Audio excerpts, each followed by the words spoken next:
ಗ್ರಾಹಕರಿಗೆ ವಂಚನೆ ಮಾಡಿರುವ ನಗರದ royal Travancore farmers producer company ಲಿಮಿಟೆಡ್ನ ವಿರುದ್ಧ ತುಳುನಾಡ ರಕ್ಷಣಾ ವೇದಿಕೆ ವತಿಯಿಂದ ಸಂತ್ರಸ್ತರೊಂದಿಗೆ ಜಿಲ್ಲಾಧಿಕಾರಿಗೆ ದೂರು ನೀಡಿ ಕ್ರಮ ಕೈಗೊಳ್ಳಲು ಆಗ್ರಹಿಸಿದರು.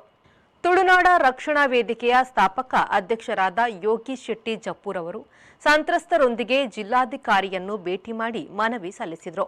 ಮನವಿಗೆ ಸ್ಪಂದಿಸಿದ ಜಿಲ್ಲಾಧಿಕಾರಿಯವರು ಸಂಸ್ಥೆಯ ಮಾಲೀಕನ ಮೇಲೆ ಸೂಕ್ತ ಕಾನೂನು ಕ್ರಮ ಕೈಗೊಳ್ಳುತ್ತೇವೆ ಎಂದು ಭರವಸೆ ನೀಡಿದರು. ಈ ಸಂದರ್ಭದಲ್ಲಿ ಪ್ರಶಾಂತ್ ಭಟ್ ಕಡಬ, ಶಾರದಾ ಶೆಟ್ಟಿ ಸೇರಿದಂತೆ ಮತ್ತಿತರ ಪದಾಧಿಕಾರಿಗಳು ಉಪಸ್ಥಿತರಿದ್ದರು.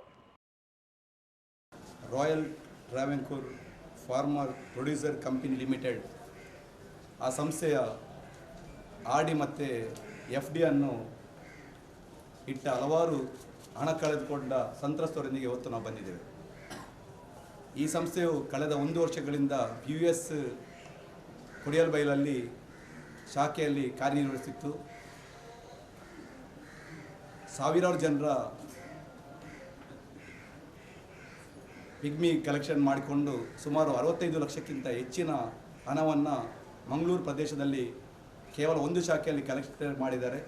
ಇದೀಗ ಹಲವಾರು ಸಮಯಗಳಿಂದ ಪಿಗ್ಮಿದಾರರು ನಮ್ಮ ಹಣವನ್ನು ಹಿಂದೆ ಕೊಡಿ ಅಂತ ಕೇಳಿದಾಗ ಅವರು ಹಣಕ್ಕೆ ನೀಡಲಿಕ್ಕೆ ಆಗೋದಿಲ್ಲ. ಸಾಲ ಕೊಡಿ ಅಂತ ಹೇಳಿದರೆ ಸಾಲ ಕೂಡ ನಮಗೆ ವಾಪಸ್ ಕೊಡಲಿಕ್ಕೆ ಆಗೋದು. ಮೇಲಿನಿಂದ ನಮಗೆ ಮುಖ ಕಚೇರಿಯಿಂದ ನಮಗೆ ಹಣ ಬರ್ತಾ ಇಲ್ಲ ಅಂತ ಹೇಳ್ಕೊಂಡು ಆ ರೀತಿಯಲ್ಲಿ ಒಂದು ನೇವನ ಕೊಡ್ತಾ ಎಲ್ಲರಿಗೂ ಕೂಡ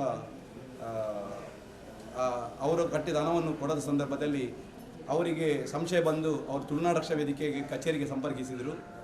ಆ ಬಳಿಕ ನಾವು 3 ದಿನಗಳ ಹಿಂದೆ ನಾವು ಕಮಿಷನರ್ ಕೂಡ ನಾವು ಭೇಟಿ ಮಾಡಿದ್ದೇವೆ. ಇವತ್ತು ನಾವು ಜಿಲ್ಲಾಧಿಕಾರಿ ಕಚೇರಿಯಲ್ಲಿ ನಾವು ಬಂದಿದ್ದೇವೆ.